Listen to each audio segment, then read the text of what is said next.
hope everything is good. Today is pick up the Aston day. Oh yeah, we bought the Aston. So if you watched the previous episode, I think in that episode I was talking about maybe buying it or not buying it, but I decided to buy it, and my intention with the car is to repair it and get it back on the road and then use it myself on a day-to-day basis. Unfortunately, we weren't really able to do any sort of inspection on the car, or I wasn't able to, because the owner was a little bit funny. He was basically saying, look, this is the price, if you want it, take it, if you don't want it, leave it, I'm not really too bothered. He had it for about a year. He had been involved in an accident, and we did a little bit of digging around, and it seems that the accident was probably about 3 years ago, so it hasn't been driven for about 3 years. This guy, he just, he bought the car with the intention to repair it, and I got the impression that he was just way over his head. Didn't know what to do because the car is made of aluminium. It's got an aluminium frame and an aluminium body, and he struggled to get parts, and so the car just literally sat in his garage for about a year. And I became aware of it. I went down and had a look at it, and my initial thoughts were, this is great, this is really, really good. And then I thought, whoa, this is actually pretty big, not sure if I can do this. And then I thought, a couple of things came together. We found a donor car for parts, which is here in Riyadh, which was just unbelievable. I mean, we just couldn't believe that we actually found a donor car, which has nearly all the parts that we need on it. So in the end decided, you know what, let's go with it. And paperwork is all done now, car is in my name, so it's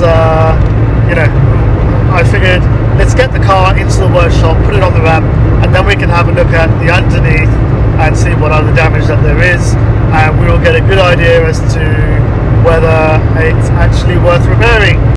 So the idea was that we were going to meet the seller over there, and he was going to have the keys. We got there, and he wasn't there, and neither were the keys to the car. So after sort of a little bit of waiting around, calling him, we finally dragged the car onto the trailer using the winch, and now we're driving it back to Riyadh. We're going to take it to the workshop, put it onto the ramp, and then we can start having a look at the car, inspecting it from underneath and having a look. So let's check it out. We're back at the workshop now. Okay, so let's do a front to back inspection. What is wrong with the Aston Martin? Quite a lot, actually. So taking it from here, the obvious thing is the crack in the thing there. These will hopefully polish out, fingers crossed. So the headlights, not planning on doing anything with those. Looks to be a bit of something there, but there is an oil leak from this side, which is more obvious from below. We'll have a look below in a second. Otherwise the top side doesn't look too bad over here. The hood is okay. Let's have a look around here. You can ignore this because this is actually a wrap on the paint work, so paint underneath looks to be pretty good. It's missing a center cap there. This mirror seems to be okay.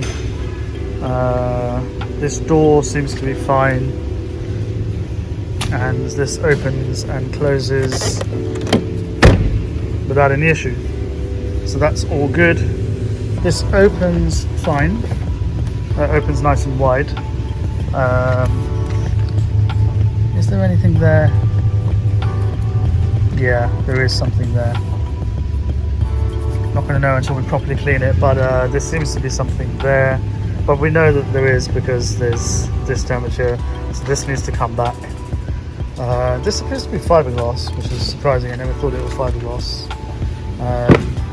I'm not closing it fully because it's touching a bit of a wave there, so hopefully it will come out when it's out, when it's pulled back, this panel looks pretty bad. Up here, there is a slight gap in the roof, which is not supposed to be there, but then it has kind of all been pushed in that sort of direction. So fuel cap doesn't close, so it's just missing its latch. Bigger problem is at the back, obviously, and we'll have a look at this in a second.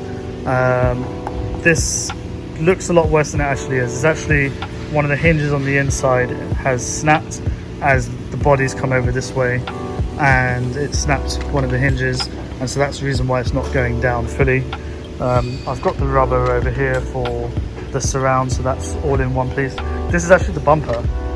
Didn't actually think I had the bumper, but I've got the bumper, but it's not in the greatest condition. A lot of it is missing. So we've got the crash bar at the back, which is obviously dented. This has caused a number of problems on the inside. One of which is, I mean, it's really weird because this is all okay, but you can see through to the bottom over there. So the bottom of it, which I think is fiberglass, is a little bit messed up. This is, I can't remember if that's for the trunk or for the bottom. This headlight appears to be okay. I don't know if it's got all of its fixings, but it appears to be fine. This has got this chrome strip on this side, and actually the chrome strip is here, but it's just turned under. So yeah, so the chrome strip itself is there. So from here you can see the trunk. It's got various foam bits and things like that. That all seems to be complete. So the interior all seems to be complete. Also, that's the back seat and one of the panels. So that is all there, although I don't know what they've done to this thing. This needs to be reattached, so probably come out fine. It just needs to be reattached. Obviously the trunk needs to be replaced. I do have a spare trunk, so that's good.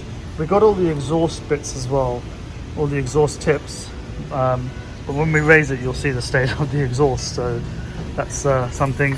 On this side, the two doors, I've got a spare back door, so that's already available, but the front door is only available in the UK. Haven't been able to source one over here. What else do we have here? So I've just got the back seat out because that's where the battery sits. So you can see as the part of the back seat still remains. I've just got the battery connected, which I'll disconnect in a little bit. So the interior is overall in decent condition. It's obviously very dusty, but it's overall in good condition. That's the inside of the door. You can see that the glass is shattered on this side. I'm presuming the glass is okay on the other side, and you can also see there the glass is shattered as well. Airbag is up, but it's not popped, so I think somebody tried to lift it thinking it was the glove box. Glove box is now open and empty, nothing in there. This is from the boots. This is also from the back window, and that is the light, which initially, sorry, not the light, the mirror. Initially I thought that this thing was broken, but that doesn't look broken to me, but some idiots cut the wires, cut all the cabling, so that's the other part of it. I think it must have been hanging off or something, but I think that's repairable, I think. So that is that. One thing I did not show you from the other side, and actually it's quite significant, so it's related to this. So this B pillar I can't really open this front door, but the B pillar has been pushed in, and what has happened is it's twisted. It's slightly this way. Now that needs to be sorted out, and I thought the B pillar was touching the seat, but it's not. So what's actually happened is, okay, I'm going to show you from the other side. Now I thought that this damage was because of the B pillar, but it seems that it's not.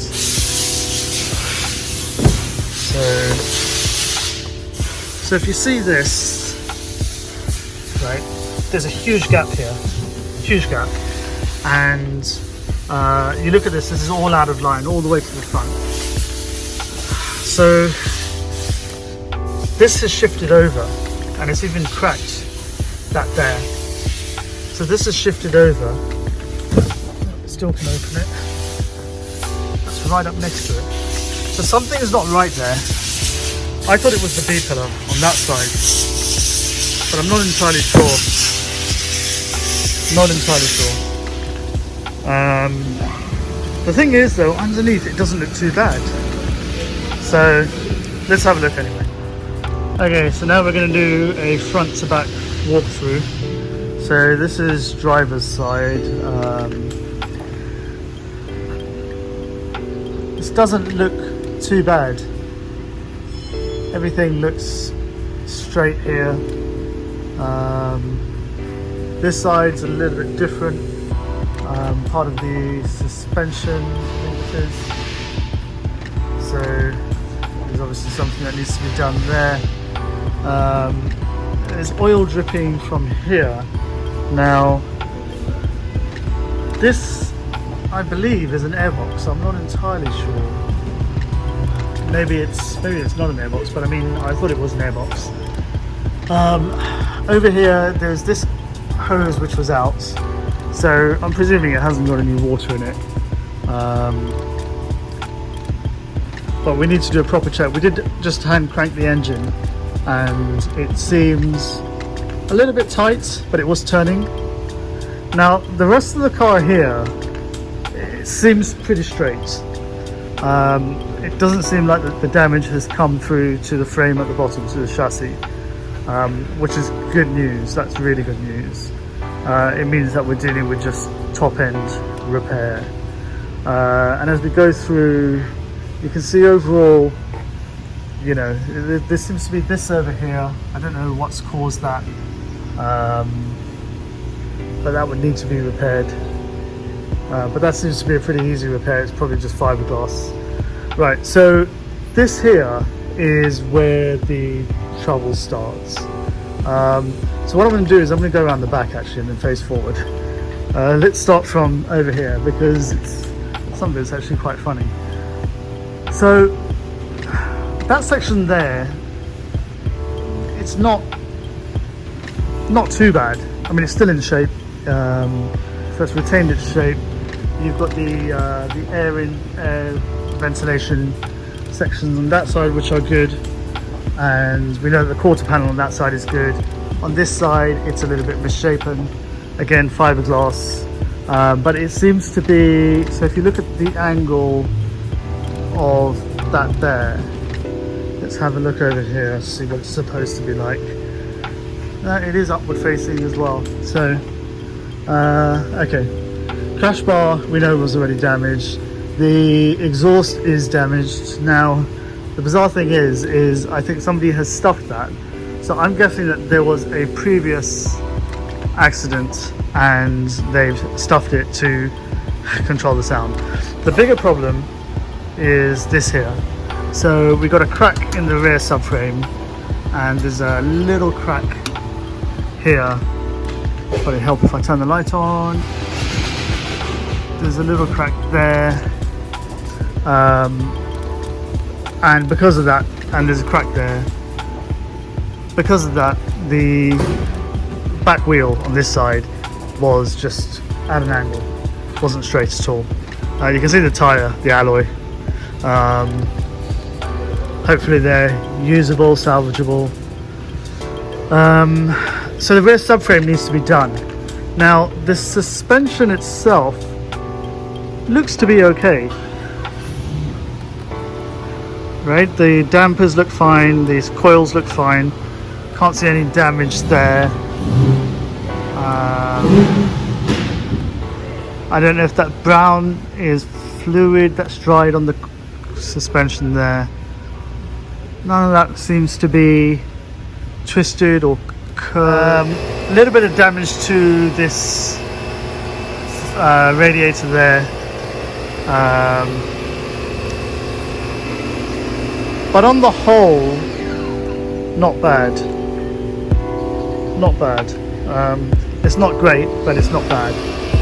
There's damage here that was not expected, and you know, this oil leak, you can see it's leaking down all down to here, so it's coming down from the exhaust.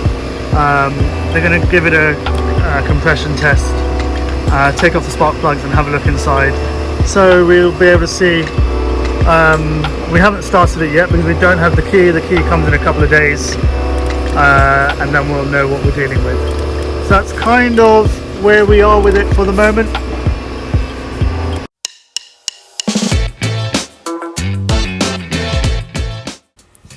So got the car back in, and as you can see, there's still a fair amount of damage on the car, and obviously the parts on the Aston Martin are really expensive. And I was amazed to find a car here in Riyadh, a parts car here in Riyadh, which had all the parts, or so many of the parts that we would need, and it was undamaged in the sections where we would need those parts. But the big question is it actually worth buying? So in the next episode, we'll check it out.